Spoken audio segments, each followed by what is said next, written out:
All right, guys, got another job here. We're replacing the brakes and rotors on a 2011 Jeep Grand Cherokee Laredo 4x4 3.6 liter engine. We took off the wheel already, and we pretty much took off the hub bearing nut right here. Usually they say it's a 30, but we used the 32 hex, and that wound up doing the job for us. We recommend using some rust blaster because, as you can see here, there is a crap ton of rust that gathers up. Even if you have a cap on your wheel, that cap doesn't do anything. Um, so be prepared to work with a lot of rust when you have to deal with this issue. Take out the caliper, one hand and one at the bottom. And the caliper right here, we're going to wind up taking this off right here. This is the rattle clip to pretty much hold it in place. And it's got two bolts located, one right here and one right here, down here where my finger is. I believe I think they're 10 millimeter, maybe 12. Yeah, that's what we're doing next. Yesterday we did the catalytic converter on bank one. We finished up that job late last night. I know we weren't able to really finish off the video, but we pretty much showed you guys on just basically what it takes and the process of, taking it out and putting it back in. We ran the car yesterday. It runs with more power, but we realized there's a little bit of escape of air, and we believe it's coming from the actual clamp.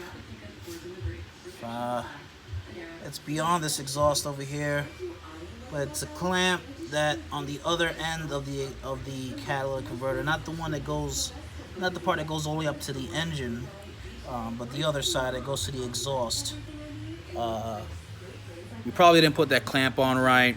Today we was riding around, and then the engine light came on, and took it to AutoZone just to make sure it wasn't a P420, and it wasn't. It was just the mixture of air and fuel. The computer is just confused, doesn't know how much fuel to put into the engine. So we're going to actually pretty much go back down there and redo that clamp. But this part right here is the first. Back to this part. This is the beginning of what it is to replace the caliper. The brake pads and the rotors. Caliper's in pretty good shape. Like it. The rotors aren't in bad shape neither. But you know what? I just figured, what the hell? I'll take these out. Probably get them reshaved at O'Reilly's, and just hold them for a rainy day, I guess. I recommend, guys, if you have rotors that aren't that bad and you're planning on replacing it, hold on to them. Bring them in at O'Reilly's, get them reshaved, and just put them on the side. You never know when you might need them. This is pretty much the. Put my torque gun over there. This is the rotors I'm putting in. I believe these are the drums, or in the back. I believe these are for the back here. These are the brake pads.